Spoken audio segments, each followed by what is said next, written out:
Nous recevons maintenant la personnalité qui incarne la nouvelle génération du Rassemblement national. À seulement 25 ans, Jordan Bardella est une pièce maîtresse du parti. Il en est le vice-président aux côtés de Marine Le Pen. Il sera au cœur de la campagne présidentielle et du pouvoir. Peut-être, Jordan Bardella, bonsoir. Bonsoir. Est-ce que ce peut-être s'est rapproché ces derniers jours ? Après l'élection présidentielle en 2017, tout le monde nous avait un peu enterrés. On nous a dit à l'époque que Mélenchon serait l'incarnation de l'opposition pendant le quinquennat. Et puis Marine Le Pen, qui a appris de ses erreurs aussi, qui s'est endurcie, qui a été endurcie par l'échec, par la défaite de 2017, a montré qu'elle était légitime pour incarner le Rassemblement national et dépasser en fait le Rassemblement national pour cette présidentielle. Moi, j'ai la conviction que nous allons gagner cette élection présidentielle. Est-ce qu'elle s'est améliorée, pardon ? On se rappelle le débat de 2017, où elle avait été dominée, on peut le dire ? Le débat n'était pas bon, elle l'a reconnu elle-même d'ailleurs. Mais aujourd'hui, elle y travaille aujourd'hui. Aujourd'hui, bien sûr, mais aujourd'hui, beaucoup de Français font le constat que ce que Marine Le Pen a pu dire à l'occasion de ce débat, à l'occasion de cette campagne présidentielle, est vrai. Enfin, je veux dire, pendant longtemps, on nous a dit vos idées sont extrêmes par rapport à la réalité. Beaucoup nous ont dit pendant des années, vous en faites trop, vous êtes dans la caricature. C'est pas exactement comme ça que ça se passe. Aujourd'hui, beaucoup de Français, y compris des gens qui, pendant longtemps, ont eu un sentiment de rejet à l'égard du Rassemblement national, font le constat que, à la fois sur la question de l'immigration, sur la montée de l'islam radical dans notre pays, sur les dégâts que fait cette mondialisation sauvage, la suppression de toutes les protections en matière économique, sociale, eh bien que nous avions eu raison peut-être avant tout le monde sur ces sujets. On va en parler de Jordan Bardella. Et je pense vraiment que cela nous donne une légitimité en fait. Et de votre portrait mariniste, pur sucre, pur jus, mais je parlais de l'actualité au sens beaucoup plus strict. La thématique sécuritaire, le sondage du Monde qui est plutôt favorable à Madame Le Pen avec des réserves, on va les préciser. Et puis d'abord, on en parlait en première partie, la droite divisée dans le Sud. Est-ce que cela précisément, ça vous renforce ? Il y a une clarification aujourd'hui. Je vous dirais oui, si je devais vous répondre rapidement. Il y a une clarification aujourd'hui. Il y a ce que j'appelle les LR d'en haut et les LR d'en bas.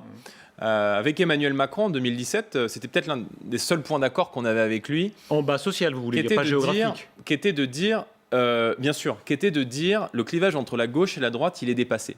Et qu'aujourd'hui, la question qui fonde le clivage, pas que en France, d'ailleurs partout dans le monde, il regroupe d'un côté les nationaux, ceux qui considèrent que l'État-nation, c'est le cadre le plus adapté pour protéger les peuples des dangers économiques, pour les protéger de la mondialisation, pour leur permettre d'être concurrentiels aussi dans le cadre européen. Et puis ceux qui considèrent que l'État-nation, c'est terminé, que les frontières comme limite, c'est terminé, que la démocratie, que la souveraineté populaire, c'est terminé, qu'il faut confier notre pouvoir à l'Union européenne. Donc ce clivage, on est d'accord avec Emmanuel Macron là-dessus et on a recomposé la vie politique ensemble. Pardon, en termes un peu moins généraux, parce que là c'est vraiment une actualité qui est très chaude. Là, aujourd'hui même, Thierry Mariani, qui vient de la droite classique, qui maintenant est bien placé, c'était le sondage d'hier. Est-ce que vous espérez capter d'autres Thierry Mariani, débaucher d'autres Thierry Mariani ces prochains jours? Je dis à tous les électeurs de droite aujourd'hui qui ne souhaitent pas suivre ce que j'appelle les LR d'en haut, c'est-à-dire une grande partie des cadres républicains qui vont à la gamelle et à la soupe avec Emmanuel Macron, assumez vos convictions. Faites comme Thierry Mariani, qui était un ministre de Nicolas Sarkozy, qui est resté plus de 40 ans à l'UMP et qui dit, il a eu l'occasion de me le dire, de le dire partout dans ses meetings. Moi, un jour, il m'a dit, moi, je n'ai jamais changé de conviction. C'est mon parti, les Républicains, qui a évolué et qui a abandonné tous les fondamentaux pour lesquels moi, je m'étais engagé. Donc, il y a beaucoup de gens qui viennent des Républicains et je pense qu'on a beaucoup de points communs avec une grande partie de l'électorat des LR. Est-ce que Emmanuel Macron ne vous rend pas un fiefé service ? Il est en train de diviser la droite. Est-ce que c'est un cadeau qu'il vous fait ? Il y a une partie de l'électorat de droite qui souhaite se tourner vers Emmanuel Macron. Mais il y a toute une partie de la droite qui est attachée aux valeurs, qui est attachée à l'autorité de l'État, qui est attaché à la nation qui protège, qui souhaite mettre fin aujourd'hui à l'immigration. Vous pouvez lui dire merci. Mais c'est une clarification, il ne s'agit pas de dire merci ou non. On verra ce que donneront les élections régionales en PACA. En tout cas, moi j'ai la conviction qu'on peut gagner ces élections régionales en PACA. On se rappelle François Mitterrand, c'est du calcul électoral, c'est de bonne guerre, qui avait poussé vos ancêtres du Front National, voilà, parce que ça divisait la droite. Est-ce que M. Macron est en train de faire la même chose ? Je ne sais pas, parce qu'il a aussi beaucoup de cadres des Républicains qui sont venus travailler avec lui. Oui. Monsieur Darmanin, Monsieur Le Maire, Monsieur Castex, qui était lui-même, qui est aujourd'hui Premier ministre, qui était lui-même le chef de cabinet de Monsieur Bertrand, qui prétend s'opposer à Emmanuel Macron, au gouvernement de Monsieur Castex, dont il a été lui-même l'employeur lorsqu'il était ministre de la Santé avec Jean Castex en tant que directeur de cabinet. Donc on voit bien que tout ça est une grande clarification. Et nous, on en appelle dans ces élections régionales, notamment en PACA, à tout l'électorat de droite qui ne souhaite pas voir réélu Emmanuel Macron l'an prochain. Thierry Mariani a toujours défendu des convictions, a toujours été un patriote sincère, un souverainiste qui était attaché à l'indépendance de la France, à l'identité de notre pays et aussi à l'identité de notre région en PACA, dont il a été pendant plusieurs années l'un des parlementaires. Jordan Bardella, les éditorialistes le rappelaient à l'instant, ce qui se passe ces dernières heures, objectivement, c'est plutôt bon pour vous. Est-ce que vous vous y voyez ? On va faire en sorte que oui.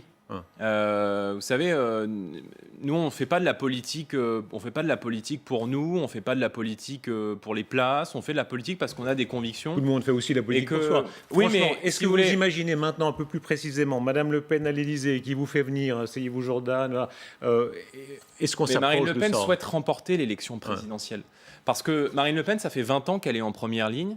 Et ça fait 20 ans que, à contre-courant aussi, avec à chaque fois l'intégralité du système qui se coalise contre nous, eh bien les Français sont aujourd'hui en train d'ouvrir les yeux. Avec quand même de grands boulets, regardons le sondage du Monde, il est très révélateur. Alors, il y a des choses qui sont en votre faveur, incontestables. 42% des Français qui estiment que le RN n'est pas un risque pour la démocratie. Là, vous avez progressé de plusieurs points. En revanche, 24% seulement qui pensent que Marine Le Pen ferait une bonne présidente de la République. Est-ce qu'en termes de crédit, vous n'avez pas encore un déficit considérable, 24%?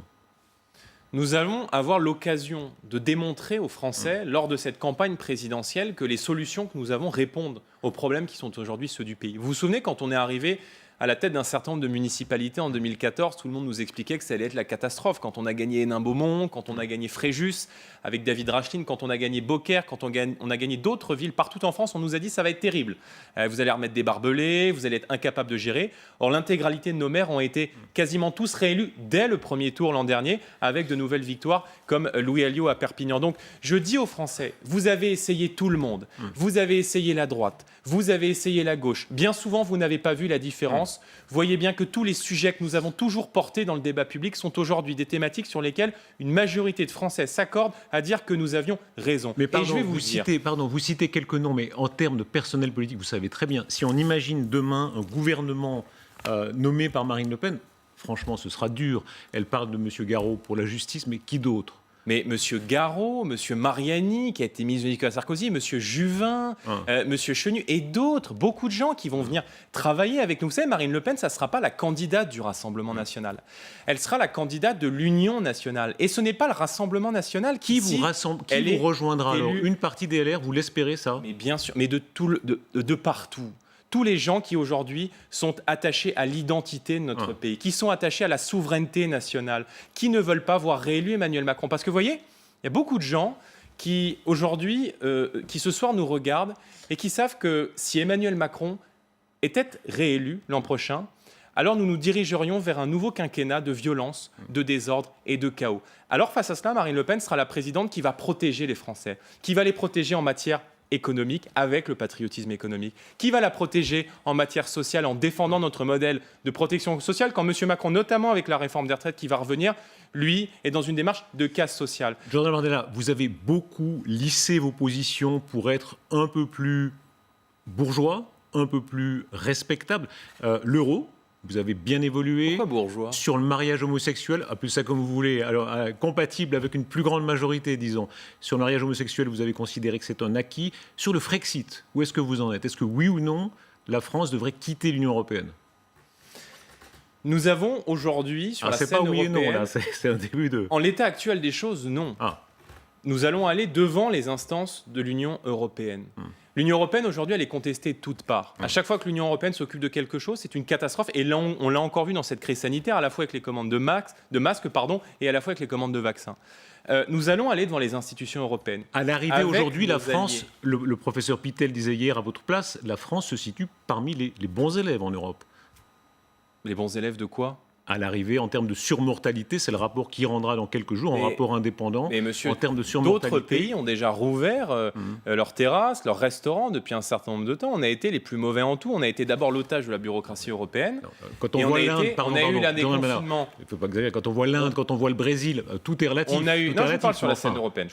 On a eu l'un des confinements qui a été les plus drastiques, avec des mesures complètement arbitraires, notamment de fermeture des petits commerces, alors même que des rapports, notamment le rapport de l'Institut Pasteur, qui a été commandé au mois de décembre 2020 par le gouvernement, nous dit qu'il n'y a pas plus de risque à transmettre ou recevoir le virus dans les petits commerces. On a quand même pénalisé les petits commerçants. Donc, on a un peu tendance, si vous voulez, à se réjouir que dans quelques jours, on va pouvoir un peu revivre comme avant. Mais dans d'autres pays, en Espagne, les restaurants sont ouverts déjà depuis un certain nombre de semaines, avec des résultats en termes de mortalité qui sont quasiment similaires aux nôtres. L'Italie a rouvert ses restaurants. Donc, et puis on veut prendre un exemple. La Grande-Bretagne, qui, elle, s'est libérée de la bureaucratie européenne, a des résultats qui sont beaucoup meilleurs que les nôtres, et notamment en termes de vaccination. Donc nous avons vacciné au rythme de l'escargot, et c'est vrai, pour répondre à votre question, nous croyons dans une Europe des nations, des coopérations, des projets. Que l'Union européenne nous laisse faire du patriotisme économique, qu'elle nous laisse maîtriser nos frontières, qu'elle nous laisse une supériorité en matière juridique sur le droit français par rapport au droit européen. Et à ce moment-là, nous pourrons construire avec nos alliés une Europe des projets et des coopérations, parce que le 21e siècle, c'est aussi le siècle de l'intelligence artificielle, de la transition énergétique. Et pour cela, il va falloir de grands projets européens, parce que nous avons accumulé beaucoup de retard. Vous êtes une nouvelle génération, née en 95. Née en septembre 95. Bon, quand même, la politique a une mémoire. Vous êtes un parti qui a un passé. Comme tous les partis. Est-ce que vous reprenez tout ce passé? Qu'est-ce que vous regrettez du passé? Le Front National, de Jean-Marie Le Pen, qu'est-ce que vous regrettez de ce passé-là? Vous savez, je crois que lorsque on est dans un mouvement politique, ou lorsque on est à la tête de l'État, d'ailleurs, il y a toujours une histoire. Une histoire avec ses bons côtés, mais aussi une histoire avec ses parts d'ombre. Il y a un passif. Mais bien passif, mais comme dans tout, comme le Parti socialiste a fait élire un président, M. Mitterrand, qui avait par exemple reçu la francisque, c'est-à-dire la plus haute distinction du régime de Vichy. Les communistes ont été staliniens, les communistes ont une histoire, mais tous les partis ont une histoire. Qu'est-ce que vous regrettez? Qu'est-ce qui ne passe pas dans votre passé, dans ce que Jean-Marie Le Pen a représenté? Qu'est-ce qui ne passe pas à vos yeux? Il y a un certain nombre de phrases qui ont pu être dites, qui ont pu heurter, qui ont pu choquer, Shoah, le détail. Mais bien sûr, avec lesquelles moi je ne suis pas en accord, avec lesquelles Marine Le Pen. C'était des fautes morales. En accord. Mais oui, je ne sonde pas les cœurs et les reins. Ah bah là, c'est quand même plus important qu'autre chose. Mais bien sûr, en l'occurrence, toutes les phrases, ces petites phrases qui ont été dites, évidemment, ont probablement retardé aussi. Ont probablement mis des œillères à beaucoup de Français pendant des années sur ce que nous sommes et sur ce que nous étions réellement. Maintenant, oui, je pense que quand on concourt au suffrage universel, eh bien, on assume aussi, c'est vrai, une forme d'héritage et son passé. Vous savez ce que disait Napoléon du baptême de Clovis. Je prends tout depuis Comité Clovis. Salut public, j'assume tout. Donc, nous assumons tout. Avec parfois, c'est vrai, des parts d'ombre qui méritent effectivement des explications et une part de distance aussi. Vous êtes une nouvelle génération, nouveau style, manœuvrier habile, très jeune en politique. Vous êtes entré au front, vous avez quoi, 16 ans? Manœuvrier habile? Oui, habile. Ah bon? Ah bah oui, vous êtes très proche de Marine Le Pen, vous dites que c'est vraiment d'elle seule que vous êtes proche. Vous avez subi un coaching, c'est vrai. Il y a un ancien confrère à moi qui vous a coaché. Oui, tout à fait. J'ai travaillé avec l'un de vos anciens confrères pendant les élections européennes. Qu'est-ce que vous avez appris encore? Qu'est-ce que vous avez appris? Pascal Humeau, qui était journaliste sur BFM TV et qui montre aussi, d'ailleurs, comme d'autres journalistes nous rejoignent, qu'il n'y a plus aujourd'hui de catégories socio-professionnelles, de professions. Qu'est-ce qu'on apprend, pardon? Nos idées, on apprend quoi, franchement? On apprend à sourire, on apprend à répondre à toutes les questions, un peu de langue de bois. Qu'est-ce qu'on apprend? L'exercice médiatique, c'est un exercice difficile, surtout quand vous êtes au Rassemblement national. Moi, quand je viens sur les plateaux, j'ai le sentiment que nous venons porter les idées qui sont majoritaires dans le pays, mais qui ne sont pas souvent les idées qui sont dominantes sur les plateaux de télévision. Bien sûr, regardez ce IFOP qui est sorti il y a 4 semaines, c'était une enquête sur le vote Le Pen dans le JDD. Et en fait, on voit que tous les grands items que ressentent les Français aujourd'hui, vous avez 62% des Français qui ne se sentent plus en sécurité nulle part, vous avez une majorité de Français qui considèrent qu'on a perdu totalement notre souveraineté, vous avez une majorité de Français qui considèrent que la justice est laxiste, et en somme, vous avez une majorité de Français qui partagent nos idées. Alors après, c'est vrai, il nous a manqué peut-être en 2017 cette dernière marche, qui est celle de la crédibilité pour arriver aux responsabilités. Or, je crois que cette dernière marche, nous sommes en train de la franchir. Ça attire beaucoup d'ambition. Un Éric Zemmour, par exemple, candidat à la présidence, est-ce que ce serait une bonne chose pour vous? Écoutez, nous n'avons peur de personne. Il vous enlèverait quelques points. Moi, j'apprécie Éric Zemmour, je le lis, j'apprécie son œuvre, j'apprécie sa plume, j'apprécie aussi son courage. Maintenant, le discours d'Éric Zemmour est un discours très sombre. Moi, je ne crois pas que le destin de notre pays est une remise en cause de la paix civile, est la guerre civile, la guerre entre les religions. En termes de déclin, vous y allez pas mal quand vous parlez de la France. Oui, mais Éric Zemmour est un fataliste. Nous sommes des optimistes. C'est-à-dire que nous avons un projet politique, un débouché démocratique à apporter à ces situations de tension et de troubles, y compris démographiques, que nous connaissons dans un certain nombre de territoires. Et puis une candidature d'Éric Zemmour, alors que toutes les études d'opinion laissent à dire que Marine Le Pen est la seule qui est en capacité de battre Emmanuel Macron dans le camp national, affaiblirait le camp national. Ça veut dire que vous espérez plutôt qu'ils vous rejoignent. Mais nous travaillerons et nous travaillons avec tout le monde. Avec tous ceux qui considèrent que notre projet est une réponse politique et démocratique aux fractures françaises et au grand délitement de l'État dont M. Macron est l'avocat. Vous représentez, c'est un des premiers mots que vous avez mentionné, populaire, disiez-vous. Voilà, origine simple, vous avez grandi dans le 9-3. J'ai grandi à Saint-Denis, à la cité Gabriel-Péri, centre-ville de Saint-Denis. Origine italienne, vous êtes un immigré? Je suis un fils d'immigré. Ouais. Un Français de sang mêlé, dirait-on. Ça marche. C'est la preuve que la méritocratie, elle fonctionne. Est-ce que les Italiens de l'époque n'étaient pas les Arabes d'aujourd'hui? Non, je ne crois pas, parce que Pourquoi? lorsque ma famille est... D'abord, moi, je ne fais pas de parallèle ou je ne rentre pas dans ce type de considération communautaire ou raciste, mais... À l'époque, beaucoup de gens cultivaient... Oui, non, mais je comprends la phrase à laquelle vous faites référence, mais juste pour que ce soit bien clair, parce que sorti de son contexte, ça peut être mal compris.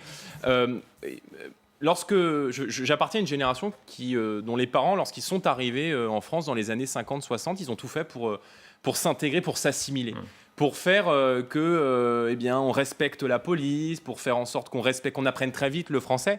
Moi, ma mère, elle a dû très très vite apprendre le français lorsqu'elle est arrivée en France. Elle travaille aujourd'hui dans la fonction publique et c'est une fierté aussi de pouvoir se mettre à disposition de l'État. Et cette génération qui est arrivée a fait cet effort de s'assimiler. Certainement, mais est-ce qu'il n'y a pas aussi beaucoup de migrants d'aujourd'hui quand on voit que des policiers sont issus de l'immigration, beaucoup de policiers qui ont été tués? Mais je vais vous répondre. Et il n'y a pas de raison que les nouvelles générations issues de l'immigration qui arrivent aujourd'hui soient dispensées du même effort. Et elle est là la clé aujourd'hui. C'est que les efforts d'assimilation extrêmement exigeants qu'on a demandé pendant un certain nombre de temps aux générations d'immigrés qui sont arrivés dans notre pays, on ne le demande plus aujourd'hui. Mais vous voyez, moi je ne suis pas pour la fermeture des frontières, je ne suis pas pour mettre des murs. Est-ce qu'on peut même les fermer d'ailleurs? Est-ce que ce n'est pas un mouvement inéluctable? Quand on voit, ce sont les derniers chiffres que l'Union européenne donne elle-même, la croissance démographique ne fonctionnerait pas s'il n'y avait plus la migration. Mais moi, si vous voulez, je ne suis pas pour mettre des barbelés, je ne suis pas pour mettre des murs. Évidemment que la France continuera toujours d'accueillir sur son sol des gens qui viennent dans notre pays parce qu'ils aiment notre pays, parce qu'ils ont envie de participer de cette épopée nationale, parce qu'ils aiment notre langue, parce qu'ils aiment notre littérature, parce qu'ils aiment notre art de vivre.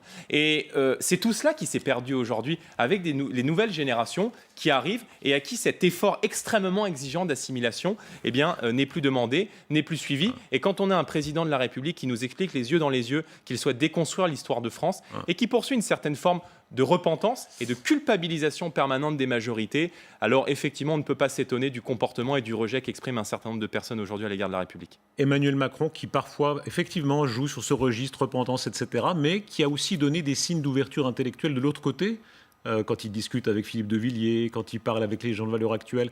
Est-ce qu'il n'y a pas là quelque chose d'un peu mitterrandien, ces gens qui savent ouvrir le jeu assez large, qui peuvent être assez redoutables pour vous comme adversaire? Quand on arrive à dire tout et le contraire de tout, du lundi au dimanche, un peu d'ambiguïté en politique, ça ne nuit pas. En étant persuadé d'avoir raison, je pense que c'est je ne dirais pas que c'est une forme de folie pour pas que ce soit mal interprété, mais ça pose à un moment donné un problème de cohérence. Emmanuel Macron, son problème, c'est que le lundi, il est à la droite de la droite et que le mardi, il est assis à côté des indigènes de la République. C'est que dans son interview qu'il a donnée à l'Express le 23 décembre, il arrive à se revendiquer du chevènementisme et au paragraphe suivant à nous expliquer que l'assimilation est un concept dépassé et qu'il faut miser sur une intégration à l'anglo-saxonne. Il arrive en même temps à nous expliquer qu'il veut soutenir les forces de l'ordre et en même temps à nous expliquer qu'il y aura une forme de racisme systémique dans la police et des contrôles aux faciès qui seraient effectués par les forces de l'ordre. Donc, ces incohérences permanentes du matin au soir, je crois, ne sont pas de nature à répondre aujourd'hui aux attentes du pays. Et en tout cas, par la politique qui a été la sienne, par la déconstruction méthodique de tout ce qui fait notre pays, le délitement de l'État qu'accompagne Emmanuel Macron, eh bien, je crois qu'il accompagne, que son quinquennat aura été celui du désordre, du chaos et de la violence. Jordan Bardella, quand vous dites ça, vous savez que vous êtes très excessif quand même. Quand on voit que la France, y compris économiquement, ça reste la 6e puissance économique du monde. Enfin, on n'est pas complètement dans le chaos général. Oui, qui était incapable d'ailleurs de produire des vaccins, qui était incapable de fabriquer des masques. On est la 6e puissance économique mondiale. Et je vais vous dire, nous, on souhaite se battre pour qu'elle reste la 6e puissance économique mondiale et qu'elle avance dans le classement. Parce que nous, on croit dans le génie français. Et on croit surtout dans la capacité de notre pays à décider de ce qui est bon pour lui. Je vous donne un exemple, les vaccins. Il y a une start-up française qui avait mis sur pied un vaccin qui s'appelle Valneva à Nantes. Eh bien, le gouvernement n'a pas cru dans le génie français. Et du coup, c'est la Grande-Bretagne qui a financé Valneva. Et c'est donc la Grande-Bretagne qui va bénéficier peut-être du seul vaccin français qui aura été produit à l'issue de cette crise économique. Donc, il ne croit plus dans le génie français. Il laisse nos entreprises partir. Et nous sommes, j'en termine, je crois, dirigés par des liquidateurs. C'est eux qui laissent notre tissu industriel partir. C'est M. Macron qui a été à l'origine de la découpe d'Alstom et de la vente d'Alstom, notre fleuron industriel aux Américains. Donc vous voyez qu'il y a beaucoup de choses à dire et qu'il y aura beaucoup de choses à dire dans cette campagne présidentielle. Est-ce que c'est votre adversaire favori? Ça me frappe, vous attaquez depuis le début beaucoup Emmanuel Macron. Les LR, ils sont déjà un peu... L'affiche que vous souhaitez, c'est celle-là, Macron-Le Pen. Nous sommes... si vous voulez, franchement, c'est celle qui vous favorisera. En vérité, la campagne présidentielle ne s'est jamais véritablement arrêtée. Avec Macron, on est allé au bout de cette recomposition de la vie politique. Tout nous oppose. Donc, en tant que leader de l'opposition, nous soyons là pour proposer une alternative, pour composer une alternance avec des gens qui viennent de la droite, de la gauche, c'est bien normal. Jordan Bardella, merci. 2022, vous gagnez à tout coup, parce que si Marine Le Pen gagne, vous serez ministre. Si elle perd, vous pouvez être dauphin, vous pouvez prendre sa place. Mais je ne suis candidat à rien. À 25 ans, quand on est entré à 16 ans dans un parti, on a une certaine ambition, j'imagine. Je suis conscient de la chance que j'ai eue au sein du Rassemblement national. Je vous accorde que je n'ai pas la vie qu'on a normalement lorsqu'on a 25 ans et que mes amis qui ont 25 ans et qui ne font pas de politique me regardent un peu comme un ovni. Mais je suis très fier de m'engager dans cette bataille présidentielle. Et je me suis engagé, moi, en politique à 16 ans, en collant mes premières affiches à la Cité des Bosquets à Montfermeil. Et je me suis engagé pour voir Marine Le Pen arriver aux responsabilités. Et je compte bien faire en sorte qu'elle y arrive dans quelques mois. Nous verrons. Merci beaucoup d'avoir été notre invité. Merci à vous. La soirée continue sur LCI. Ce soir, document exceptionnel. Élisabeth II, le destin d'une reine. Merci et à demain.